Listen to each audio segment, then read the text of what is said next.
कैसा है तू और हमारा देश कैसा है? वैसा ही जैसा आप छोड़ के गए थे। यानी कि हम अभी भी अंग्रेजों के गुलाम हैं? नहीं, अंग्रेजों से तो हमें 1947 में ही आजादी मिल गई थी। अच्छा, तो अब तो हमारे अपने लोग देश चलाते होंगे ना? हाँ, तब तो देश काफी आगे बढ़ गया होगा। जब हमारे अपने लोग देश चला रहे हैं तो गरीबी और भ्रष्टाचार का तो नाम ही नहीं होगा। सबको बराबर हक दिया जाता होगा, किसानों और मजदूरों का अच्छा ध्यान रखा जाता होगा ना? नहीं, ऐसा तो कुछ नहीं है। तो कैसा है बताना मुझे।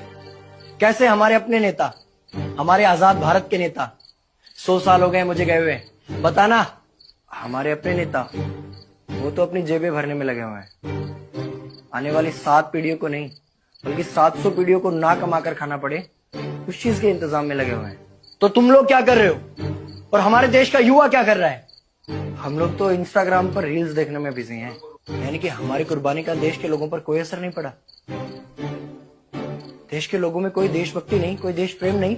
नहीं, ऐसा नहीं है। आपके लिए और देश के लिए बहुत प्रेम है भारत के लोगों के दिलों में। हर 15 अगस्त और 26 जनवरी को तिरंगा फहराते हैं, पूरे जोश के साथ भारत माता की जय बोलते हैं और आपकी डीपी भी लगाते हैं। और भारत और पाकिस्तान के क्रिकेट मैच के दौरान तो हमारी देशभक्ति पीक पर होती है।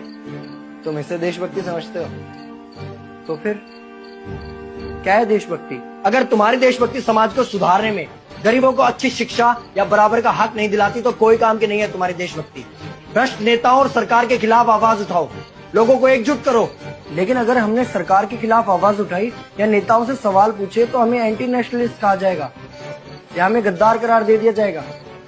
तो डरता है। 23 साल का था मैं जब अंग्रेजों ने मुझे फांसी पर चढ़ा दिया।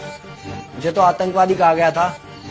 अगर अब नहीं जागे तो ये देश सोता रहेगा। ये सरकारें, ये नेता देश को बेच खाएंगे। इस भ्रष्ट सरकारी तंत्र से लड़ो। देश को क्रांति की जरूरत है। क्रांति यानी कि हमें हथियार उठाने होंगे, बंदूकें उठाने होंगे जैसे आपने उठाई थी। नहीं, हमारी क्रांति विचारों की थी। जब अंग्रेजी हुकूमत ने हमारी आवाज नहीं सुनी तो हमने और जोर से आवाज लगाई और अपने विचार रखे। और क्रांति केवल सत्ता को बदलने तक सीमित नहीं है,